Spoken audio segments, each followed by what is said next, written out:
Good morning, my dear students. I am Mr. Fاضل العبود. Today we are going to discuss the 11th unit for our dear 12th literary section.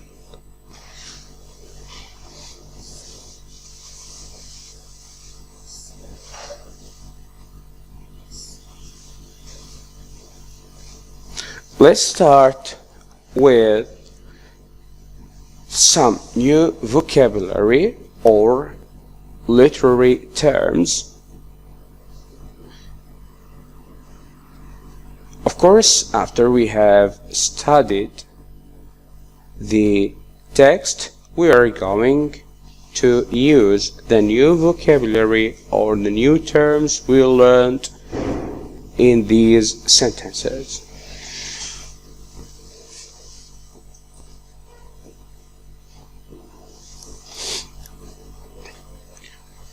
Let's read the words together. Novel, poet, prose, style, plot, satire, tragedy, masterpiece. Now, sentence number 1. Writers use space to criticize the bad deeds of people.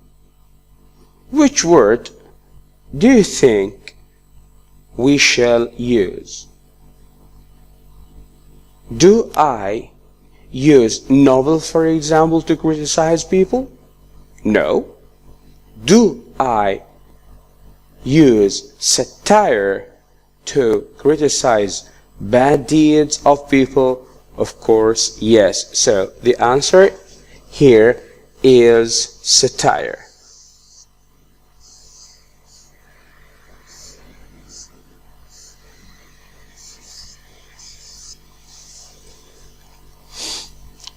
Sentence number 2. Romeo and Juliet is a that shows how hate destroys love. What do you think about Romeo and Juliet? Of course, not as people.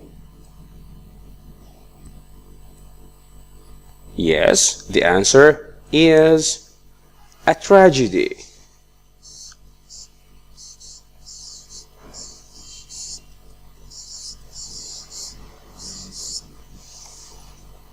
Sentence number 3. A is the greatest work written by a writer. Can you guess the answer? The answer is masterpiece. So, a masterpiece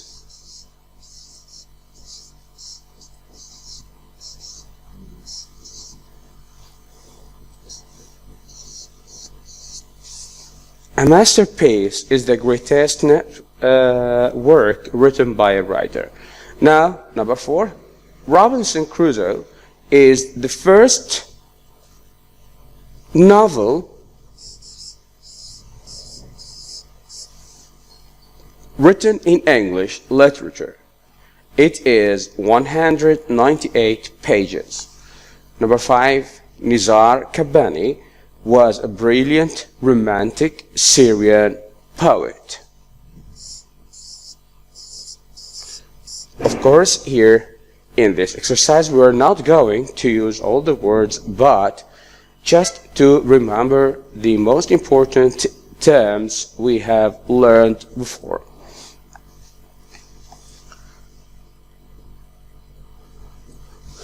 Now, let's read the sentences again. Number 1.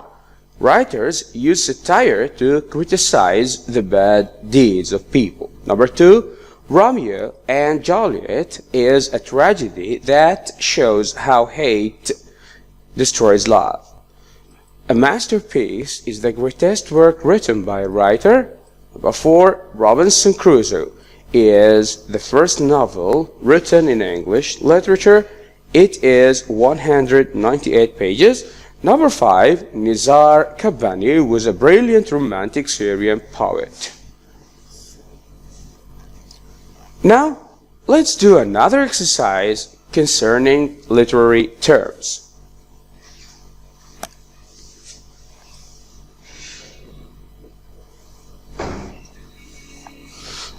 Match the following words with their definitions. Here we are going to explain the words and know their meaning in English. Number 1, prose. Number 2, satire. Number 3, metaphor. Number 4, plot. Number 5, climax. The meanings in the other columns are a way of criticizing people, a person or an idea. The series of events that form a story. C, the most exciting or important event or point in time.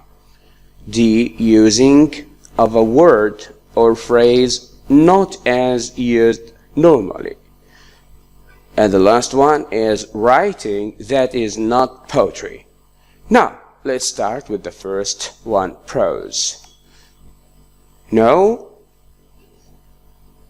know that prose is a genre of writing, so we will match it with A.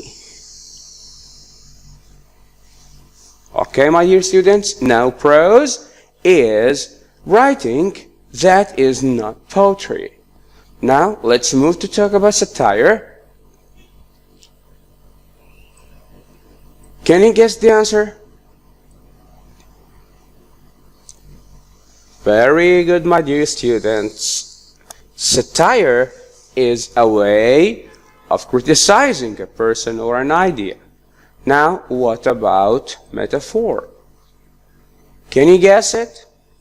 I will give you 10 seconds to think about it.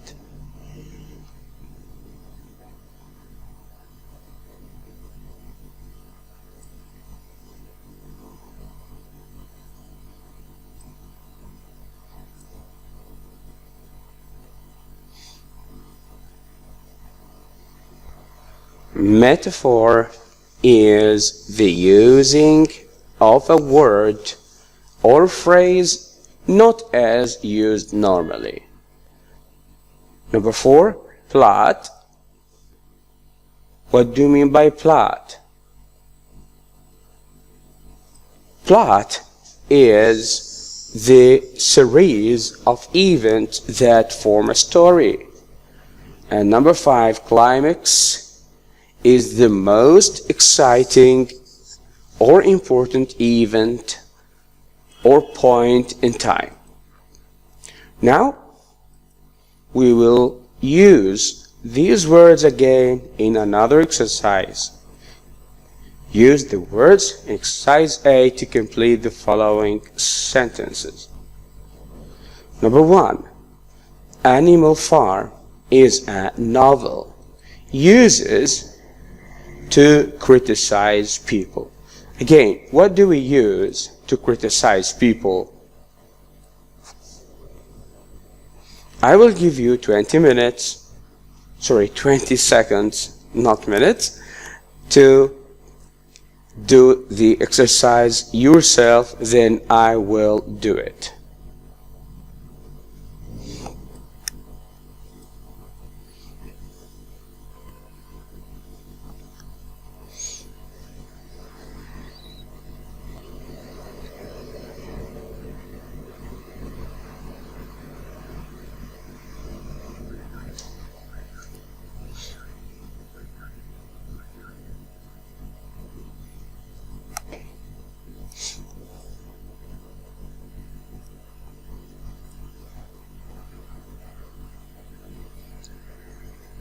Here we are again. Number 1, Animal Farm is a novel uses to criticize people. Again, what do we use to criticize? We use satire.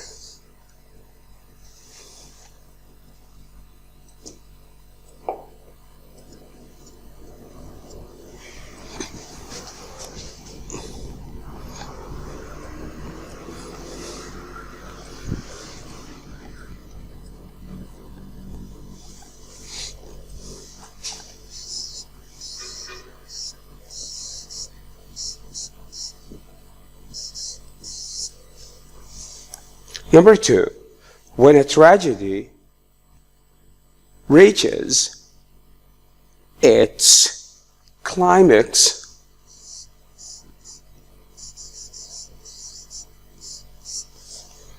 the audience ought to face a solution. Number 3,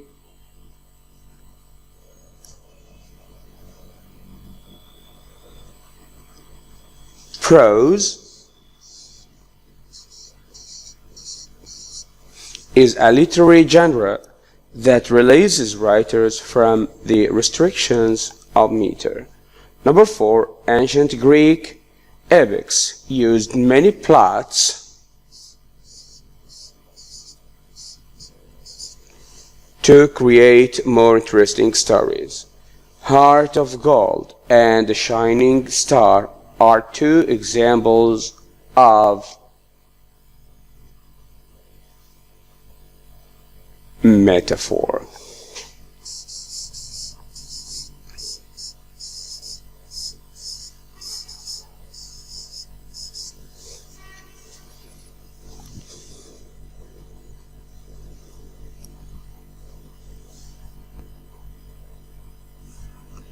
Now, let's move to the pronunciation part of our lesson.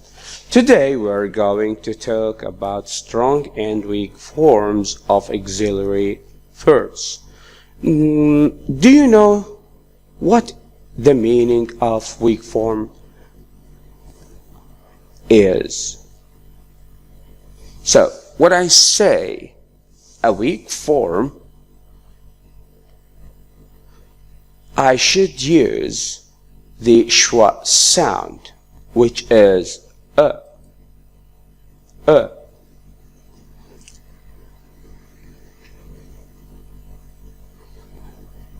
Now,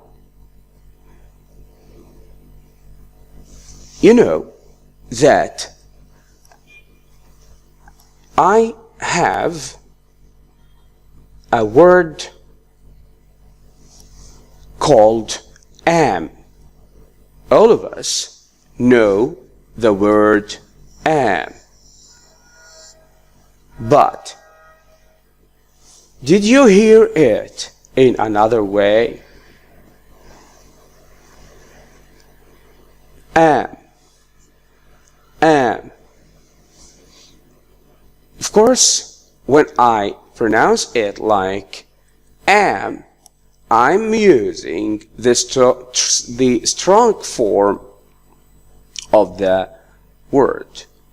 But do you know that I can use it like or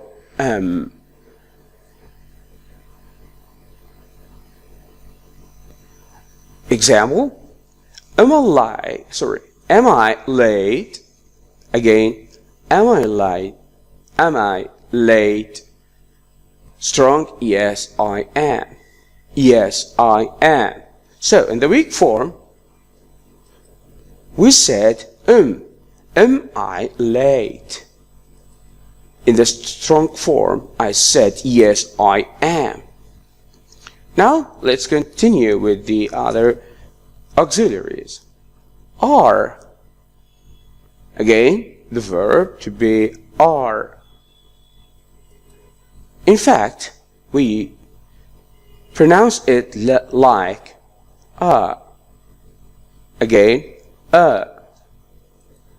in the weak form. But in the strong form, we pronounce it like ah.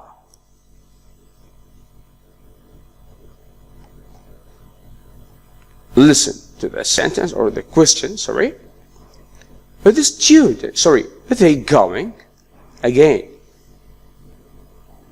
Are they going? Are they going? No. Are they going? Strong form, yes, they are. Now, is. Is has 2 weak forms. The first one is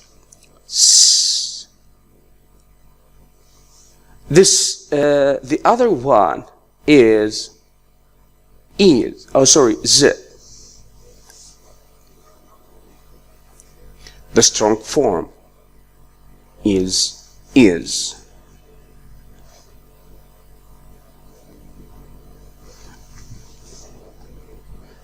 Now, let's see the first example.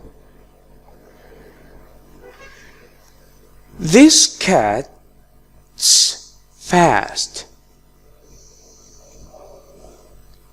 Listen again. This cat's fast. I mean that this cat is fast. Who's coming? Who's coming? In the first example, I used is in a weak form and it was pronounced like cat's fast. In the second example, I pronounced is as z. Who's coming?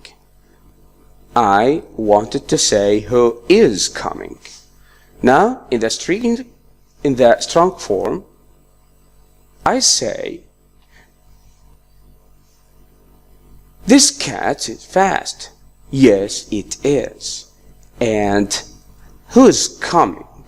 Ali is. So, it is and Ali is here is in the strong form and we hear it completely and clearly.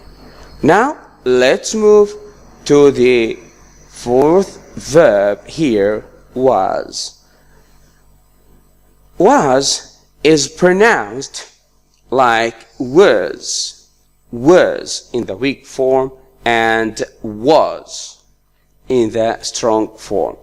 Of course, there are many ways to pronounce the verb was, but today we are going to pronounce it like was.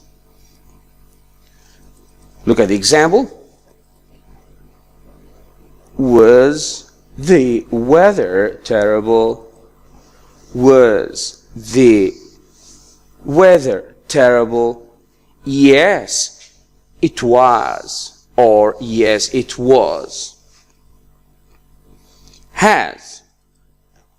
We have two weak forms for has,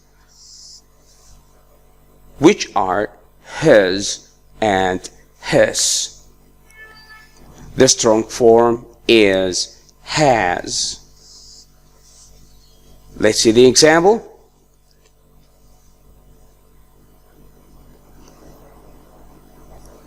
Has the rose died? Has the rose died?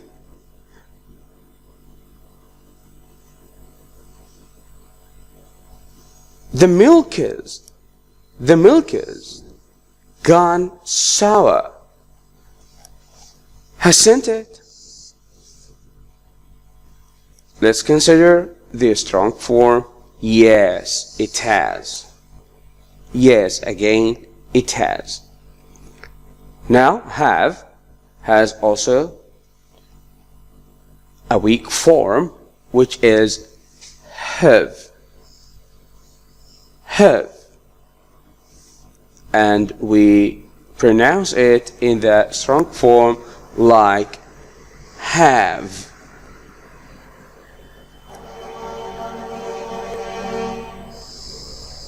Have you ever been there? Yes, I have. In the weak form, I pronounce it like have you ever been? Have you ever? Now, in the strong form, I read it like yes, I have. Do.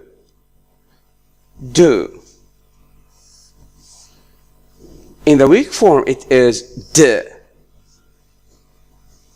It is d. In the strong form, it is do. Listen Did they come early? Did they come early? The strong form, yes, they do. Yes, they do. Now, does. Does has a weak form which is d. D. And a strong form which is does. Of course, you are all familiar with this pronunciation. Let's see the example now. Do the train. Again. Do the train leaves at 5? Yes, it does. Again. Do the train leave at 5? Yes, it does. Can. In the weak form, it is pronounced like can. Can. And in the strong form, it is pronounced like can. Can. Listen to the example. Can you speak English? Again. Can you speak English? In the strong form, I say yes, I can.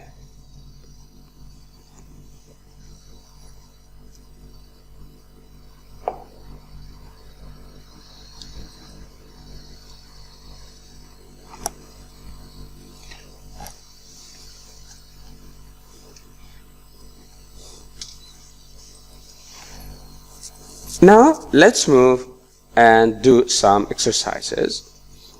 Decide whether these statements have weak or strong forms of the auxiliaries.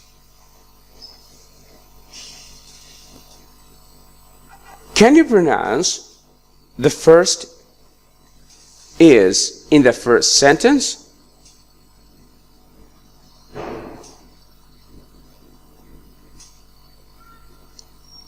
He, his, so it is weak. He is my best teacher. Number 2.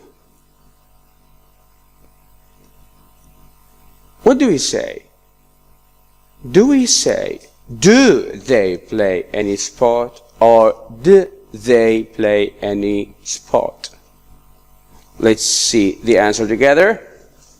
It is also weak.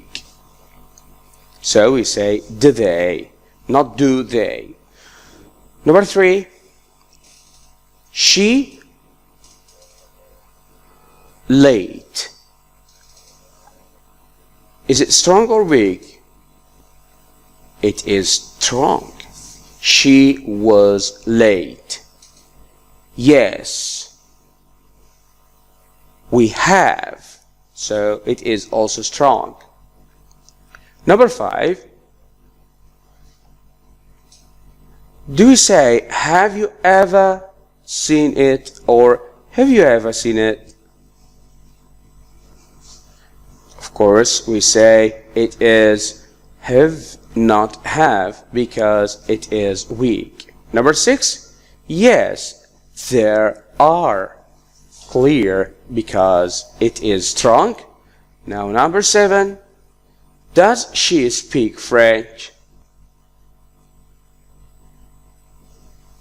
It is weak, and we pronounce it like does she, not does. Does she speak French?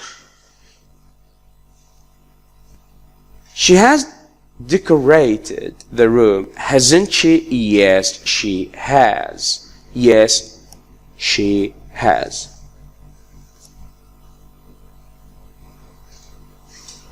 Another example or another exercise.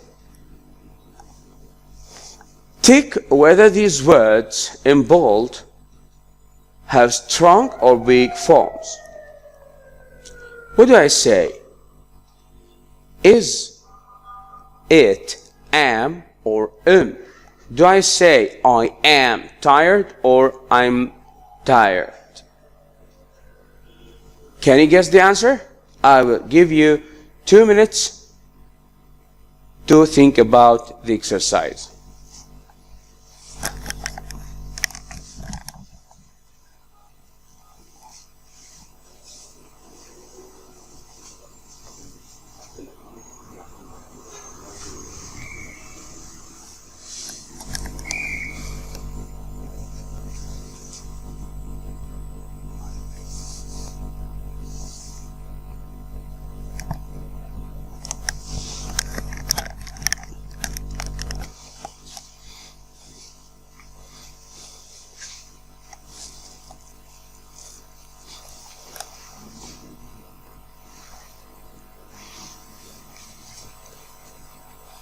We are back again, my dear students. Now, let's look at the first verb or verb auxiliary, am. Do you think it is weak or strong? Of course, it is weak. In its short form, it is always weak. Number 2, the girls are beautiful. Aren't they? Yes, they are. Yes, they are. It is strong. Where is John? Where is John? It is weak.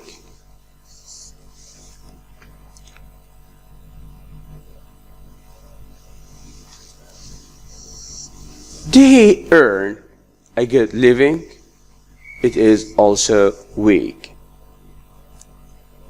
This watch is mine. It is strong. Can I help you? Here it is weak, but we are talking about this can. Sure, you can. It is strong. So the first one, which we started as the question with, is weak. But when we answered the question, we are more certain and we are trying to focus on something, so I use the strong form and I say, sure you can. The men have eaten. Some students may find this sentence a little bit confusing, but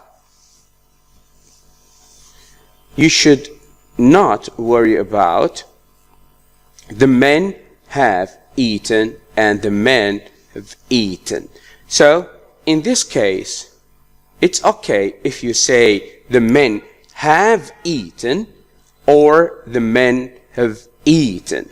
But in fast spoken English, we tend to use the weak form of have here. So we say it is have. The last sentence. Has he paid the bill? We are talking about this has. Yes, he has. Yes, he has.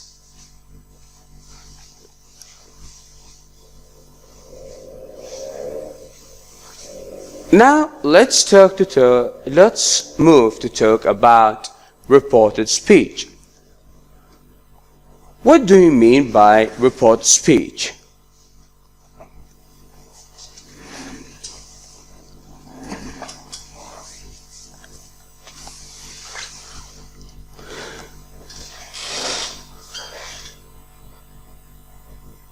We have two kinds or two types of speech. So we speak in two ways.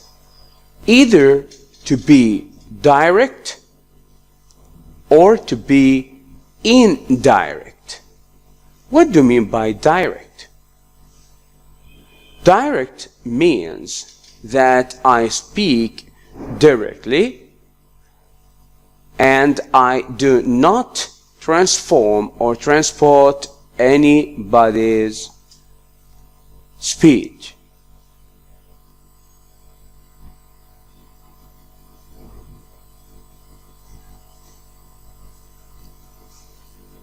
For example, I have lost my umbrella. I have lost my umbrella. But to report the sentence or to make it an indirect question, we say, he said that he had lost his umbrella. So, what did we do here? The first sentence was, I have lost my umbrella. Can you see the changes in the second sentence? I used he said. Of course, I can or cannot. You may or may not use that. And then I said I had lost, or he had lost his umbrella. Can you see the changes between the first sentence and the second sentence? In the first sentence, I said have lost, but in indirect speech, we said had lost. Let's move to read the rule. There are two ways of reporting what a person has said, direct and indirect. In the direct speech, we repeat the original speaker's exact words. You see, I started with he said, but I used his original sentence. He said, I have lost my umbrella. But in indirect speech, I reported his sentence in a different way. I used he said again, but I started with that and I used the past perfect instead of present perfect. So, the difference now is clear. Let's consider the first point. In direct speech, we repeat the original speaker's exact words. Remarks thus repeated are placed between inverted commas, and a comma is placed immediately before the remark. Direct speech is found in conversations, in books, in plays, and in quotations. In indirect speech, we give the exact meaning of a remark or a speech without necessarily using the speaker's exact words. Now, let's move to discuss another case of the rule. She said, he is my son.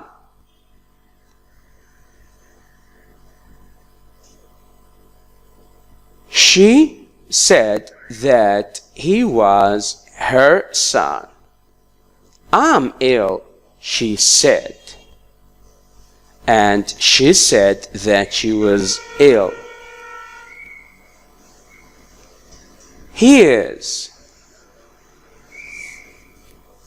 He was.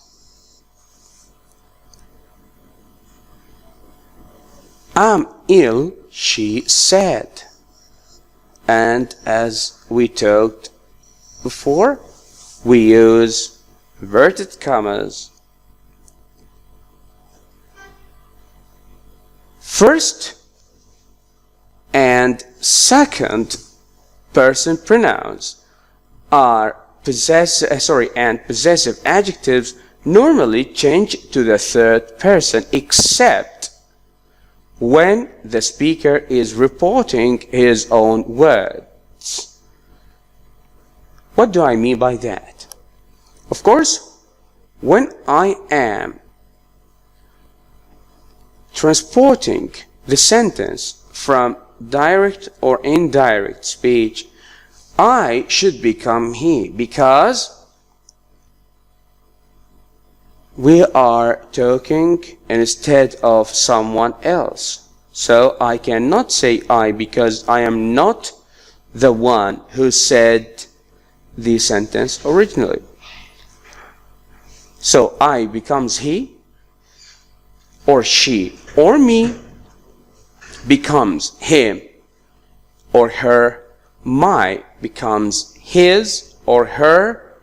Mine becomes his, hers, and we becomes they. Let's see the third part of the rule. Adverbs and adverbial phrases of time change as follows. Today becomes that day.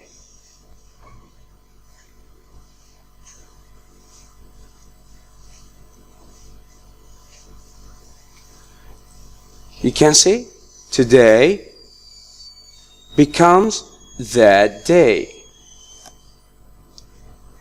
Yesterday becomes the day before or the previous day.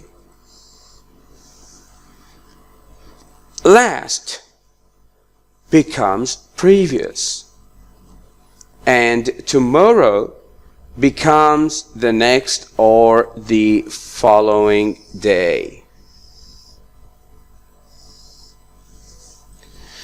Let's see the examples together.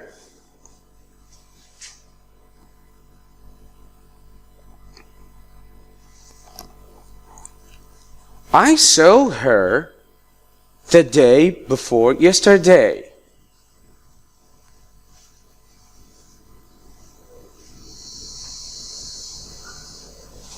He said. Now, in indirect speech, he said that he had seen her 2 days before. Now, can you see the difference between the two sentences? In the first one, we said day before yesterday, or even if I say yesterday, it should be changed into 2 days before. I'll do it tomorrow, he promised. In this sentence, I have tomorrow. He promised that he would do it the next day, not tomorrow. I think it's clear now. She said, my brother got married a year ago. A year ago. She said that her brother had got married a year before or the previous year.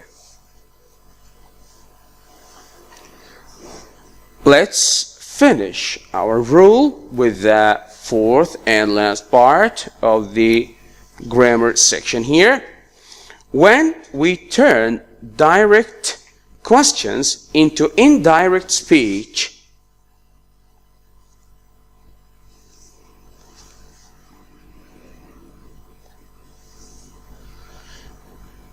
the following changes are necessary. Number one, the first change. Tenses, pronouns, possessive adjectives, adverbials, and adverbials of time and place. So all of these items should be changed in indirect speech. The interrogative form of the verb changes to the affirmative one. So when I change the sentence from direct into indirect, the negative should be affirmative and vice versa. In the question mark case, the question mark is omitted in indirect questions because when I transformed it into indirect speech, I used he said or he asked. So I started with a verb and there is no question anymore. Now let's see the examples. He said, "Where is the station?" This is a direct speech. I transformed the original sentence of the subject. But what about the other sentence? He asked where the station was. In this case, I used the indirect speech and there is no question mark. I don't use question marks in indirect speech because, as I told you before, there is no question anymore.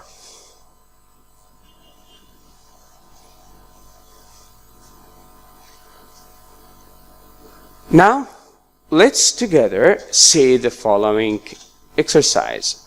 Write the sentences about Judy's trip to Hama as done in the first example. Here we are going to change the sentence into indirect speech or report speech. Number one, we are taking the 9 o'clock train.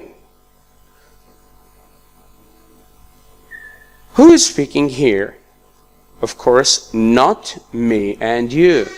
The speaker here is Judy. So I transport or report her sentence. First of all, I should mention her name. I said Judy.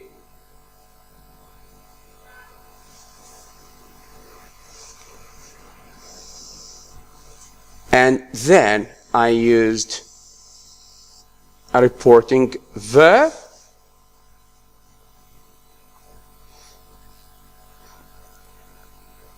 and the rest of the sentence. Judy told me they were taking the 9 o'clock train.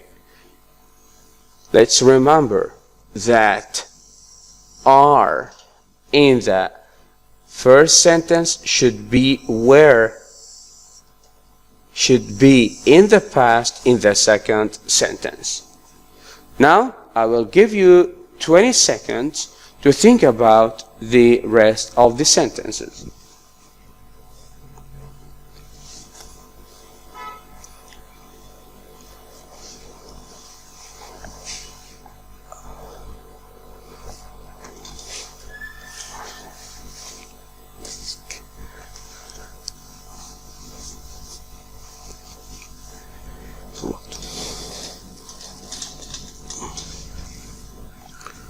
Okay, my dear student, we are back again. I'll have to get up early. She said she would have to get up early.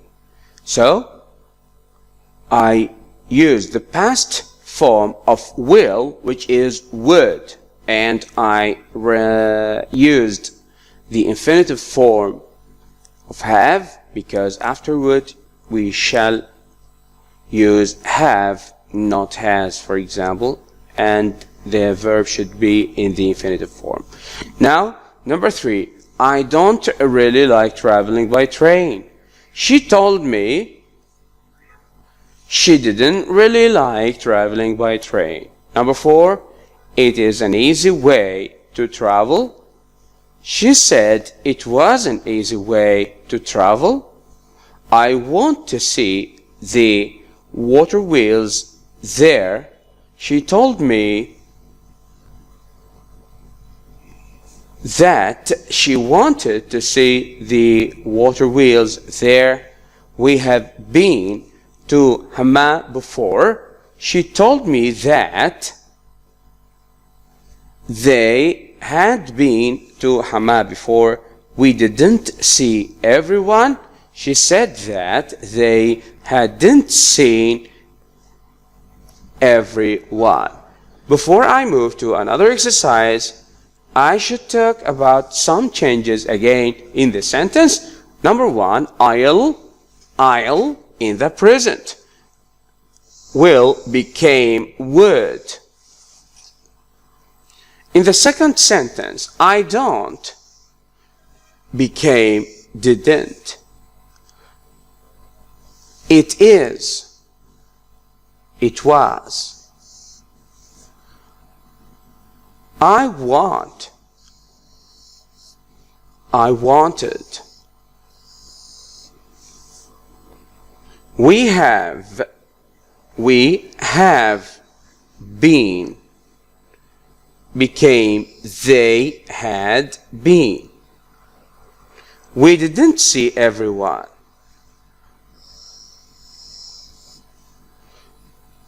Became, it hadn't been or seen everyone.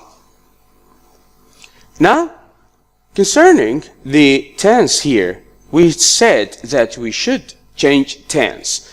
We can notice that present simple,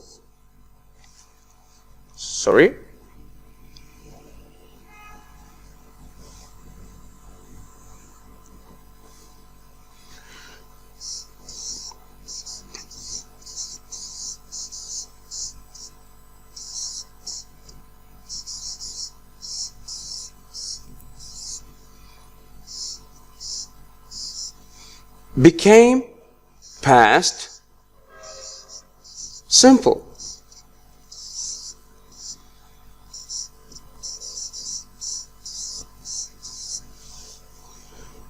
But what about the last sentence? The last sentence, the past simple,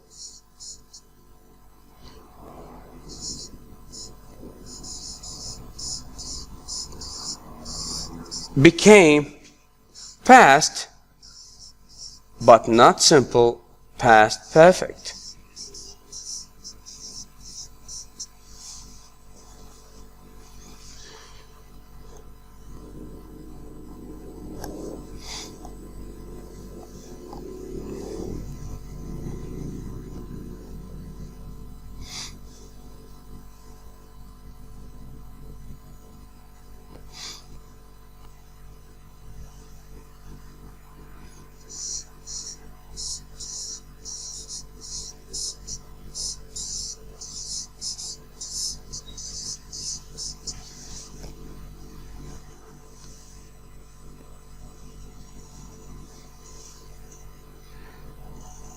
Look at the following example again. Report the following questions as done in the examples. Example number 1.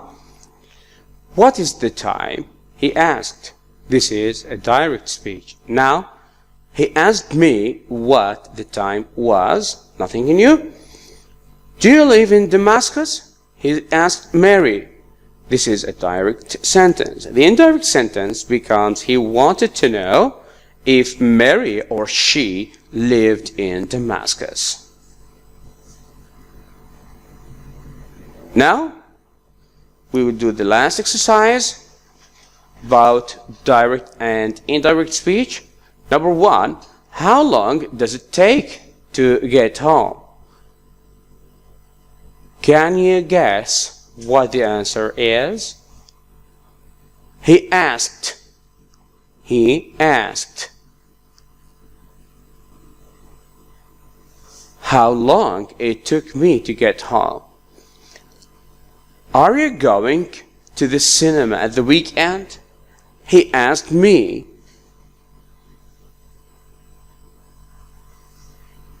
If I was going to the cinema at the weekend, where is the key? My mother wanted to know where the key was.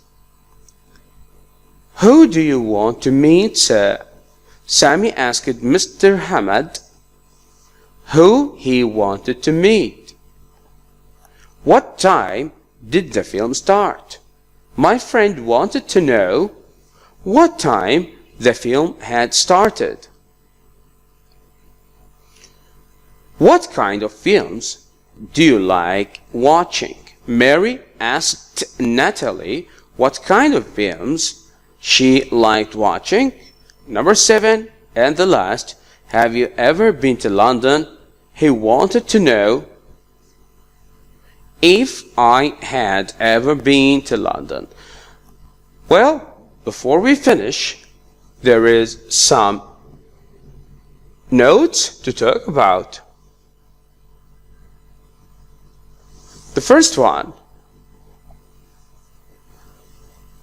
are you? This is a yes-no question,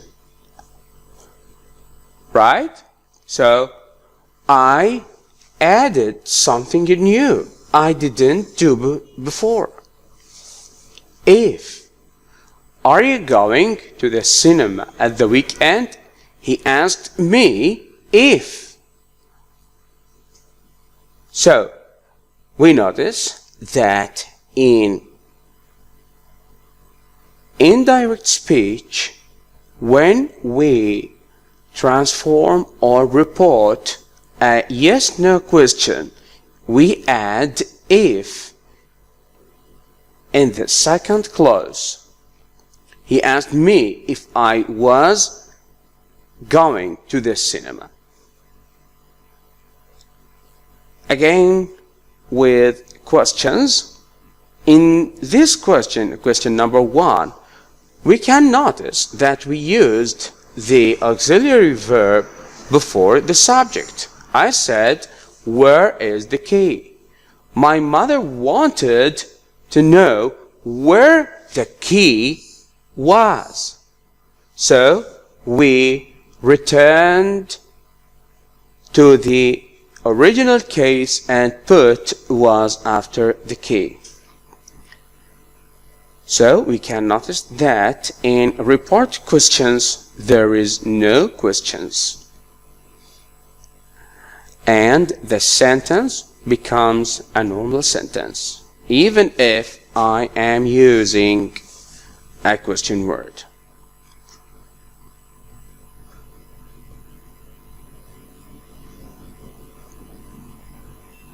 Let's talk about if again and move to the last sentence. Have you ever been to London?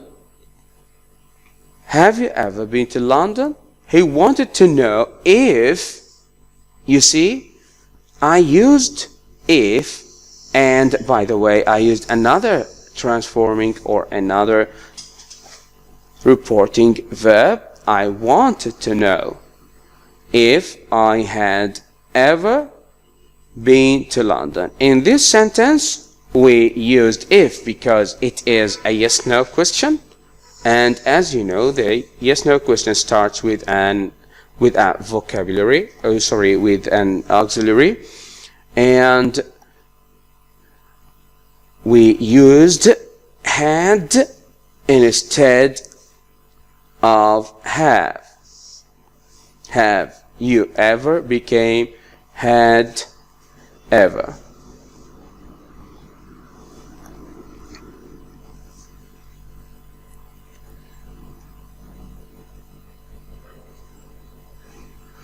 Look at the first sentence. Maria, the train arrives on time. Now I am going to transform it into the indirect speech or report speech. She said that the train arrived on time. Now, the second sentence, I have to finish this report by 3 o'clock. Tarek said that he had to finish that report by 3 o'clock.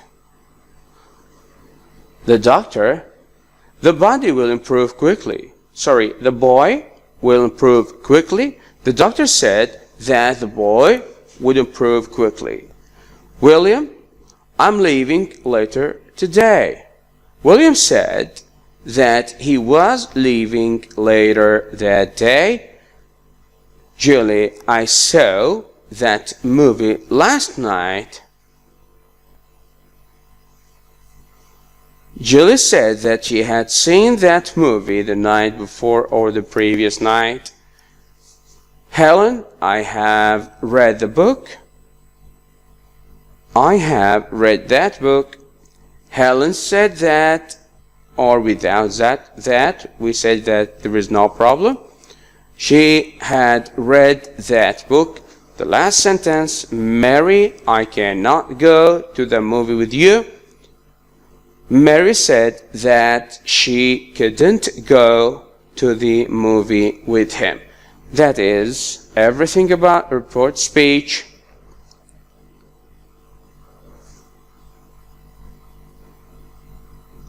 I will give you 2 minutes to think about the following exercise.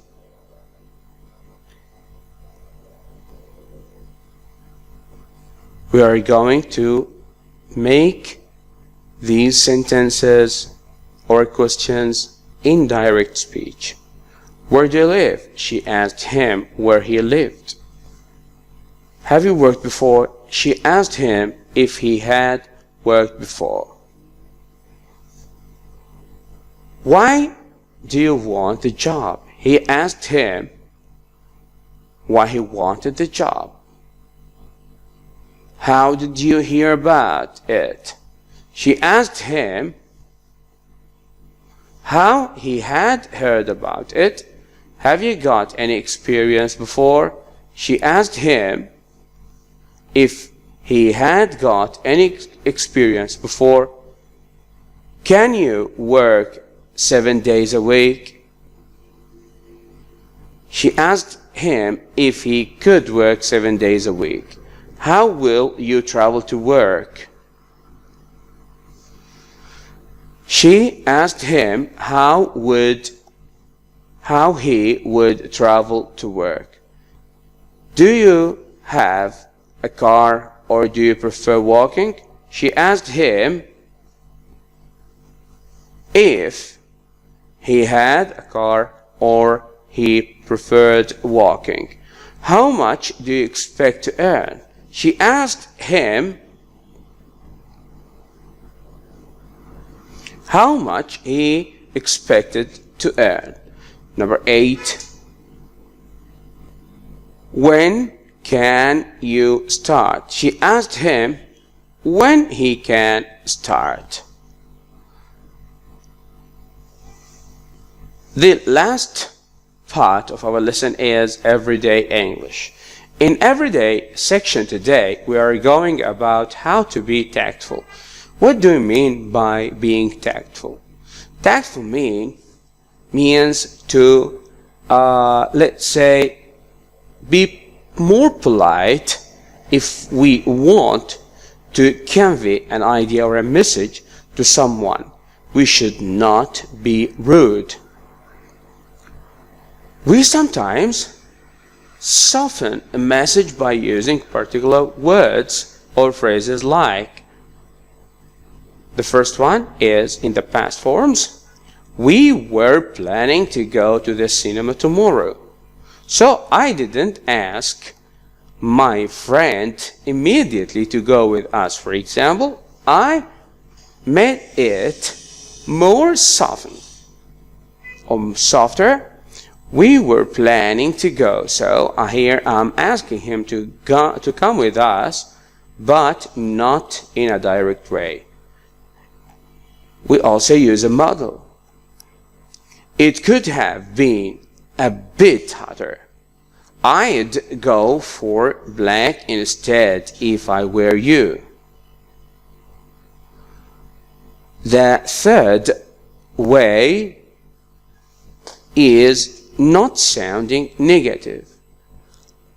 So I should not use strong words to advise someone. For example, like here, I think darker colors suit you better. Here in this sentence, I see that my friend has just bought, let me say, a t-shirt, but the color is not suitable for him, and I want to give him some advice. I don't say, don't take that shirt, or don't take that light color. I said, I think darker colors suit you better. And I may say, I've seen better performances. The last one, or the last way to express tactfulness, is the adverbs of attitude, like honestly, fortunately, and unfortunately. Honestly, I have heard better songs, so I should be polite and say good words in order not to touch the listener feelings. I say honestly, I have heard better songs. I don't say that I don't like your singing. Unfortunately, the food was salty. Example. Let's see another example and see how we use the forms or phrases to express tactfulness.